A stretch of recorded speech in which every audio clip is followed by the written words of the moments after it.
ఇట్లా బాండ్లు వస్తుంది. 6 సంవత్సరాల కింద డేట్ మీరు కట్టే అమౌంట్ ఎంత, ఏ డేట్లో కట్టిండ్రు, మీరు ఏ డేట్ వరకు కడుతుండ్రు, ఎంత అమౌంట్ వస్తుంది కూడా దీని మీద ఉంటుంది. ఫస్టే 600 కట్టిన తర్వాత 500 వచ్చింది, 500కి సేవింగ్ బాండ్ వచ్చింది. మీరు మంత్లీ కడుతుంటే ఇంత వస్తుంది. దీనికి మళ్ళీ బాండ్ వస్తుంది, ప్రతి నెల మెసేజ్ వస్తుంది, ప్రతి నెల రిసీట్ వస్తుంది. 600 నుంచి 500 మిక్స్ అయిపోయినా చూడండి ఒక్కొక్కరు. మళ్ళీ ఇంకొక 100 రూపీస్ ఎక్స్ట్రా మిగిలిపోయింది కదా, ఆ 100 రూపీస్కి వచ్చేసి ప్రతి ఒక్కరికి ఇట్లా జాబ్ ఐడి కార్డు వస్తుంది. 50,000 రూపాయలు యాక్సిడెంటల్ ఇన్సూరెన్స్ ప్రతి ఒక్కరికి ఇస్తాం.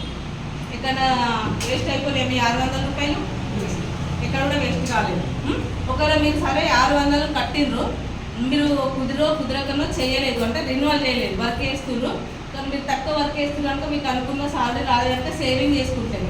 ఈ 500 అవుతుంది కదా, 6 సంవత్సరాలకి మీ 500 కూడా మీకు ఇస్తాం. అది కూడా ₹1 కూడా మేము ఉంచుకోం, అదే డేట్లో తీసుకొచ్చి ఇస్తాం. మీరు సేవింగ్ చేసుకుంటా ఉంటే ఎక్కువ అమౌంట్, లేదు అంటే అంతే అమౌంట్. కాకపోతే మాత్రం స్టార్టింగ్ అంత ఎంతో ఎంట్రీ కావాలి. మళ్ళీ దీంతో పాటు మన